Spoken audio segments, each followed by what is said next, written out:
Хорошо. У нас с вами назначено видеоинтервью по тарифу Комфорт Плюс, в рамках которого хотел бы повторить свой материал, который вы изучали ранее, и побеседовать о стандартах сервиса. Водительское удостоверение подготовили? Да. Замечательно. Могли бы, пожалуйста, водительское удостоверение направить в камеру? Сейчас. Попробуйте направить освещение на водительское удостоверение. Могли бы чуть ближе к камере? Не вижу пока что. Сейчас камера сфокусируется? Не видно. Пытаюсь рассмотреть, но все еще не видно. А могли бы, пожалуйста, сменить вид камеры с фронтальной на основной и направить на водительское удостоверение? Фронтал вот так? Да, верно. И попробуйте еще раз направить, только чтобы свет направлял на водительское удостоверение. Угу. Да, отлично вижу. И обратную сторону тоже покажите, пожалуйста. Обратно сторону. Угу. Сейчас пытаюсь рассмотреть, пока плохо видно. Могли бы чуть ближе. Сейчас фокусируется камера. Угу. Да, отлично увидел, спасибо. Хотел бы уточнить, готовы ответить на несколько вопросов? Да, готов. Ассалаумалейкум, урматтуу туугандар, коллегалар, мекендештер. Бүгүнкү число 13 октябрь, саат 14:25 өттү.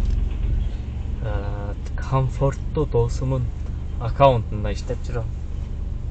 Өзүмдүн аккаунтумду Комфорт Плюска издабат этем деп дагы блок болду.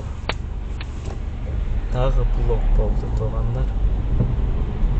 Анан ойлонуудамын, эмне кылышты бул BMW менен Комфортто невыгодный.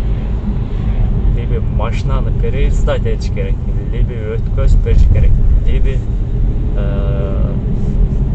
права паспортты алмаштырып заново башынан ачыш керек. Анан Комфорт Плюсту экзамен издабат этип атканда биринчисинде чалып эле анан фото жиберсем болбойбу деп неме кылса, но койду, только көрсөтүшүңөр как узнаю деп праваны көрсөт деп туруп алды. Айласыздан көргөзгөндөн кийин эле вы не прошли деп эле служба безопасности, короче, ошентип туруп Комфорт Плюска дагы өтпөдүң деп туруп жаап салды. Анан Комфортко реально бул невыгодный болду. BMW-да, тем более Комфорт Плюс. Еще историю сомдук кейде заказдарды көргөм. Чыдабай кетесинчи. Тем более бул бизнестин машинасы. Комфорт Плюста өзүм үчүн алганмын, ошон иштейт деп. Анан менде еще буну нормально төлөп атканбыз, билесиңер. Еще менде пакет доходторум бар, ошон үчүн кыйналбайм өзүмөн өзү.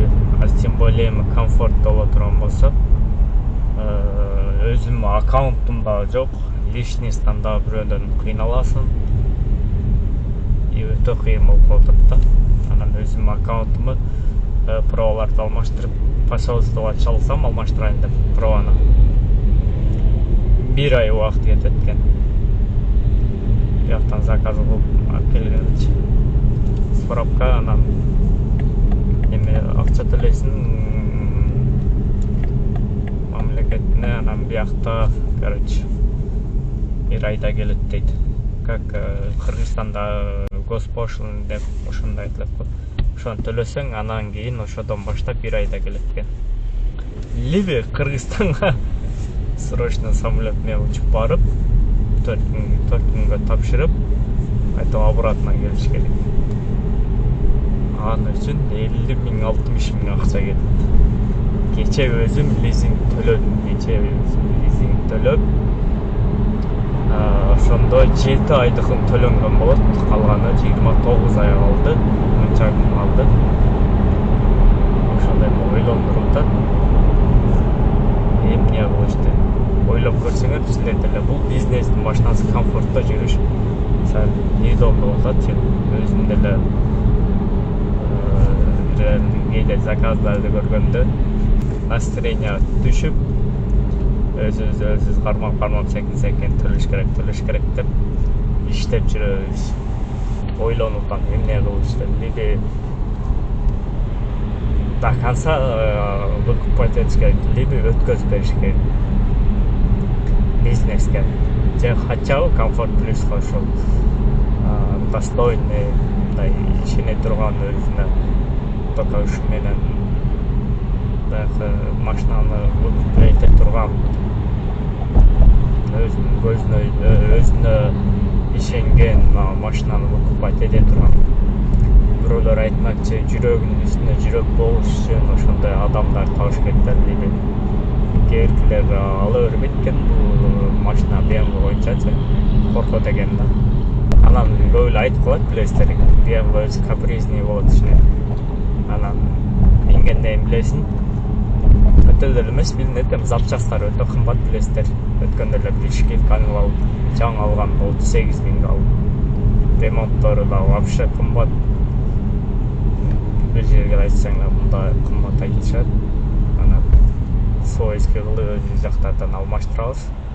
А сервисныйга алып барсаң вообще кымбат да. Радиаторду мисалы жудурайлы деп бир жерге алып барсаң, өзүбүздүкү 2,5 миң эле жүйт го.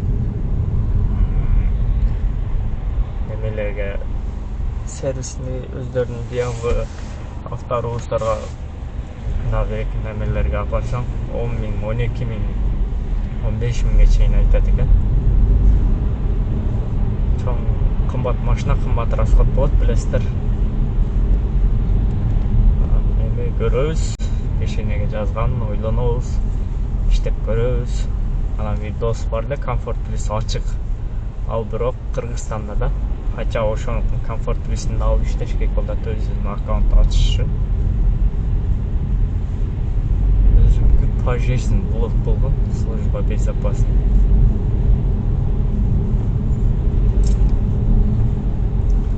Каналга жазылып кетиңиздер, класс басканды унутпаңыздар. Баарыңар салам деп туугандар.